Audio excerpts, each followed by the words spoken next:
L'hyprémèse gravidique chez la femme enceinte, les robots cuiseurs avec des micros et de l'eau liquide sur Mars. Nous sommes le dimanche 16 juin. Je suis Pauline Morsley. Bonjour à toutes et à tous. Voici votre concentré d'actualité scientifique sélectionné par MaxiScience. La différence entre l'homme des cavernes et nous, c'est le résultat de la science.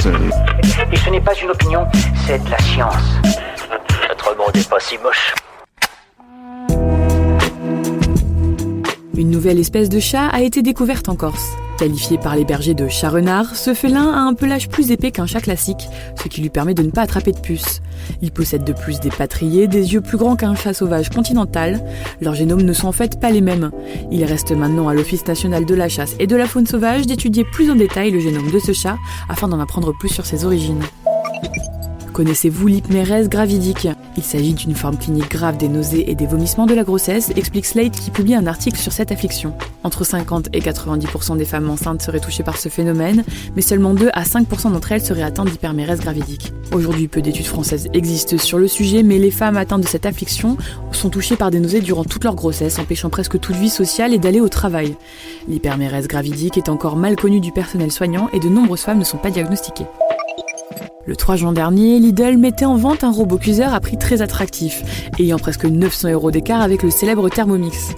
Les magasins avaient été dévalisés, les médias parlaient même de scènes de cohue dans les magasins de l'enseigne discount.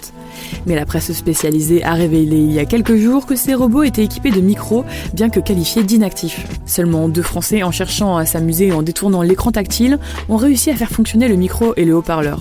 Lidl, de son côté, affirme à BFM TV, je cite, qu'il y a bien un micro et un haut-parleur car lorsque les développeurs ont lancé le Monsieur Cuisine, il était prévu que l'appareil soit pilotable par la voix et éventuellement par Alexa. Nous avons laissé le micro, mais il est totalement inactif et il n'est pas possible pour nous de l'activer à distance. Fin de la citation. Espace pour terminer, des chercheurs ont découvert des traces d'altération aqueuse tardive dans des météorites martiennes. Elles seraient relativement récentes, c'est-à-dire entre 227 et 56 millions d'années. Cette découverte est importante car cela signifie que de l'eau liquide était bien présente sur la planète rouge et que cela pourrait toujours être le cas aujourd'hui. C'est tout pour aujourd'hui, merci pour votre fidélité. Pour en savoir plus sur les news du jour, n'hésitez pas à consulter le site de MaxiScience. On vous dit à demain pour de nouvelles actualités scientifiques. Voilà. Il ne reste plus qu'à vous remercier de votre attention. Au revoir.